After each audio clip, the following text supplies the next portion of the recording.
दोस्तों, क्या आप जानते हैं एक धर्म भारत का ऐसा है जिसको हार्वर्ड में, ऑक्सफोर्ड में, कैम्ब्रिज में एक धर्म के साथ साथ एक लाइफ स्टाइल के रूप में पढ़ाया जाता है। इन बड़े इंस्टीट्यूशंस का, प्रोफेसर्स का, रिसर्चर्स का ये मानना है कि यदि इस धर्म की आस्थाओं के साथ जीवन जिया जाए तो दुनिया की आधी से ज़्यादा समस्याएं खत्म हो जाए, इंसान के, परिवार की, उसके समाज की, यहाँ तक कि उसके भीतर की भी समस्याएं खत्म हो जाए। दोस्तों, वो धर्म है जैनिज़्म। और आज मैं आपको जैनिज़्म के 5 ए बताने जा रहा हूँ। इन 5 ए को अपनाकर आप जीवन में, व्यापार में, परिवार में, समाज में कहीं भी बेतहाशा तरक्की और समृद्धि हासिल कर सकते हैं। आप सदा स्वस्थ रह सकते हैं, भीतर से खुश रह सकते हैं और इस तनाव भरी दुनिया का हर क्षण आनंद से बिता सकते हैं। दोस्तों, क्या है वो 5 ए? उसके पहले मैं ये बताऊं कि लोगों को ये भ्रम है कि जैनिज़्म जो है भगवान महावीर से शुरू हुआ है, क्योंकि महावीर जयंती के नाम से हमको एक हॉलीडे मिलता चला आया है, इसलिए सबको ये लगता है कि जैनिज़्म मीन्स भगवान महावीर। जबकि जैनिज़्म में 24 तीर्थंकरों यानी 24 भगवानों की श्रृंखला होती है, उसमें भगवान महावीर 24वें हैं और उनके लाखों साल पहले ये ऋषभनाथ भगवान से शुरू हुआ था। खास बात ये कि इस धर्म के अंदर साइंस इतना ज़्यादा छुपा हुआ है कि इसको हेल्थ के लिए और पर्सनल हैप्पीनेस के लिए सबसे बेस्ट रिलीजन्स में से एक माना गया है। यहाँ तक कि ग्लोबल प्रॉब्लम्स का सॉल्यूशन इसमें छुपा है। तो आइए देखते हैं कौन कौन से वो ए हैं जो एक कॉमन व्यूअर के जीवन में काम आ सकते हैं। सबसे पहला ए, अपोलॉजी डे। अपोलॉजी डे को जैनी कहते हैं क्षमावाणी। जैनिज़्म में एक खास दिन मनाया जाता है जिस दिन आप हर जानने वाले से और कई बार अनजान व्यक्ति से समाज के उसके पास भी जाकर कहते हैं उत्तम क्षमा, मतलब साल भर मुझसे जो गलतियां हुई उसके लिए मैं माफ़ी चाहता हूं और आपको माफ़ करता हूं। बहुत सारे ऐसे घर जहां पर महीनों से, सालों से बात बंद होती है, वो बात कई बार ऐसे मौक़ों पर शुरू हो जाती है। कई बार दोनों पक्ष ईगो की वजह से एक दूसरे से मन की बात नहीं कह पाते और उस दिन वो उत्तम क्षमा कहकर जब गले मिलते हैं या पैर छूते हैं, वहाँ से कम बातचीत शुरू हो जाती है। सोच कर देखिए, जैनिज़्म के अपोलॉजी सिद्धांत पहले ए को यदि आप अपनाते हैं तो आपके रिश्ते बहुत अच्छे रहेंगे और आप हर रात तनाव मुक्त होकर सोएंगे, क्योंकि आपके जीवन में नकारात्मकता नहीं होगी। जैनिज़्म का दूसरा ए, अहिंसा। कभी कभी सोचता हूँ कि भारत और पाकिस्तान अपना इतना बड़ा बजट हथियार में लगा देते हैं। सोच कर देखिए, यदि दुनिया में हथियार ना होते तो क्या होता? ये सारा पैसा कहाँ खर्च होता? ये सारा पैसा एजुकेशन में खर्च होता, हेल्थ में खर्च होता, बेसिक फैसिलिटीज़ में खर्च होता। तो मैक्रो लेवल पर यदि अहिंसा को अपनाएं तो विश्व की सैकड़ों प्रॉब्लम्स का सॉल्यूशंस हो सकते हैं। माइक्रो लेवल पर यह अहिंसा क्या कहता है? ये कहता है डोंट किल, किसी को मत मारो।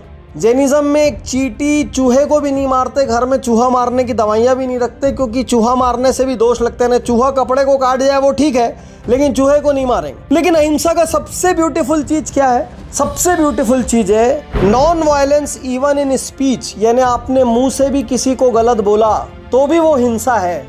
और उससे भी बड़ा दोस्तों, क्रांतिकारी, यदि आपने मन में भी किसी के लिए गलत सोचा तो वो भी भाव हिंसा है, हिंसा इन थॉट्स।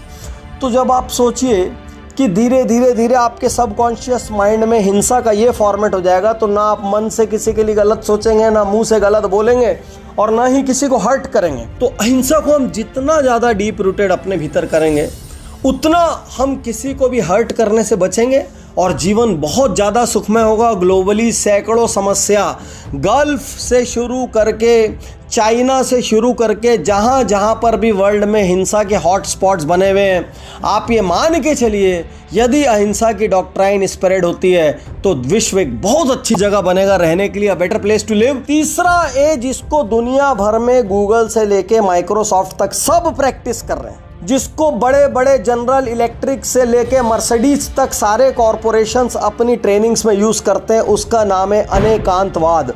अनेकांत मीन्स मल्टी साइडेड, वाद means doctrine. So multi sided doctrine क्या कहती है? मल्टी साइडेड डॉक्ट्राइन ये कहती है कि हर इंसान का अपना एक व्यू पॉइंट होता है, उसके व्यू पॉइंट को भी समझो। तो कभी कभी जो कहते हैं ना कि सामने वाले के जूते में पैर डालकर देखो, बिजनेस में कहते हैं कस्टमर क्या सुनना चाहता है वो समझो, कस्टमर की रिक्वायरमेंट समझो, कस्टमर बन के सोचो। ये सब कुछ क्या है? अनेकांतवाद। यदि आपके पुत्र से लड़ाई होती है तो एक बार अपना पुत्र या बेटा बन के सोचो, बिटिया बन के सोचो। पार्टनर्स में लड़ाई हो रही तो सोचो वो ऐसा क्यों कर रहा है, वो बन के सोचो। तो हमारे सारे विवादों की जड़ क्या है कि सामने वाला हमारे हिसाब से काम नहीं करता। हर पिता अपने बेटे से क्यों नाराज रहता है? वो मेरी नहीं सुनता। बेटा क्यों नाराज रहता है? पापा मेरी नहीं सुनते। हस्बैंड नाराज रहता है, वाइफ नहीं सुनती। वाइफ नाराज रहता है, हस्बैंड नहीं सुनता। कोई किसी की नहीं सुनता। सबको लगता है मैं सही बोल रहा हूं, क्योंकि हम सब लाइफ में सिर्फ एकांतवाद प्रैक्टिस करते हैं, मीन्स वन साइडेडनेस। तो मैनेजमेंट का सबसे बड़ा सिद्धांत जो जैन धर्म में डीप रूटेड है, अनेकांतवाद, वो ये कहता है कि यदि राजनीतिक पार्टी से लेके कॉरपोरेट जगत से लेके बिजनेसेस तक सब दूसरा क्या चाहता है या दूसरा क्या सुन के खुश होगा या दूसरे को हम सेटिस्फाई कैसे कर सकते हैं या दूसरा यदि एक पर्टिकुलर टाइप का बिहेवियर कर रहा है तो क्यों कर रहा है, यदि हम इस तरीके से सोचने लग जाए तो हमारे जीवन में बहुत बड़ी सफलता होगी। और इसके लिए सिर्फ एक चीज़ को सबसे पहले आग लगाना पड़ता है, वो है मैं सही या अहम ब्रह्मस्मि, मतलब आई एम राइट। इसको आपको पहले आग लगाना पड़ता है। चौथा, 100% हेल्थ के लिए बहुत ही इंटरेस्टिंग चीज़, आहारचर्या। यूँ तो आधे से ज़्यादा जैनी भी इसको प्रैक्टिस नहीं करते अपने अपने प्रैक्टिकल प्रॉब्लम्स की वजह से, लाइफस्टाइल की वजह से। लेकिन यदि जैन आहारचर्या को अपनाया जाए तो विश्वास कीजिए जीवन 100 साल का होगा और बिना बीमारियों का होगा। जैसे जापान में कुछ लोग होते हैं ना 100 साल से ज़्यादा रहने वाले, तो वो सारे लोग जो इकिगाई प्रैक्टिस करते हैं वो आधे से ज़्यादा समझिए जैन सिद्धांत है। क्या होता है जैनों में बाय डिफ़ॉल्ट? सूर्यास्त पूर्व भोजन कर लो। तो सूर्यास्त पूर्व मतलब 6:30 बजे आपने खाना खा लिया। अब अगली सुबह मंदिर से आने के बाद 9 बजे लगभग आप पहला अन्न लेते हो, तो 15-16 घंटे की इंटरमिटेंट फास्टिंग आपकी हर दिन होती है, 365 दिन। तो जैन तो बाय डिफॉल्ट बचपन से इंटरमिटेंट फास्टिंग करते हैं। हालांकि बहुत सारे घरों में अब ये टूट गया है, लेकिन जो भी करते हैं वो 60 साल, 70 साल, 80 साल तक भी फुर्तीले रहते हैं, एजाइल रहते हैं, उनको बहुत सारी समस्याएं नहीं होती। वो इंटरमिटेंट फास्टिंग जिसकी आज चर्चा पूरी दुनिया में हो रही है, वो जैनिज्म में डीप रूटेड है बाय डिफॉल्ट। इसीलिए यदि आपको लंबी उम्र चाहिए, स्वस्थ शरीर चाहिए, तो आप जैनिज्म की लाइफ स्टाइल अपना लें, जिसमें से सबसे स्पेशल चीज़ है उनकी भोजन शैली, जो अपने आप 365 दिन इंटरमिटेंट फास्टिंग करवाती है। और सबसे लास्ट जो कि आज की इस मटेरियलिस्टिक दुनिया में बहुत बड़ा प्रश्न है, वो है अपरिग्रह। अपरिग्रह मतलब धीरे धीरे धीरे करके वस्तुओं का त्याग कर देना, उतना ही रखना जितना ज़रूरी है। हालांकि जैनी भी 50, 70, 80, 90% तक ऐसा नहीं करते हैं, लेकिन करने लायक चीज़ है, one of the most powerful elements है। इसीलिए आप जैन साधुओं को देखेंगे तो जैनों में भी अलग अलग सेक्ट होते हैं। श्वेतांबर सेक्ट में वो बिल्कुल सफ़ेद कपड़ों पर आ जाते हैं। दिगंबर सेक्ट में जब आप बढ़ेंगे तो वो तो कपड़े भी छोड़ के पूरी तरीके से न्यूडिटी की हद तक मिनिमलिज्म में चले जाते हैं कि हमारे पास ऐसा कुछ नहीं होना चाहिए जिससे मोह है।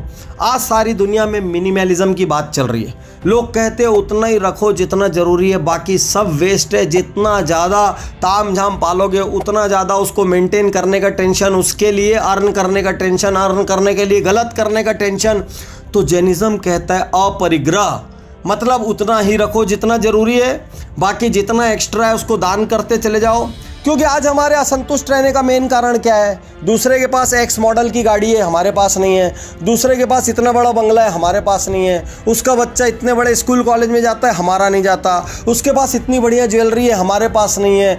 हमारा मेन प्रॉब्लम क्या है कि दूसरों के पास XYZ है और हमारे पास नहीं है।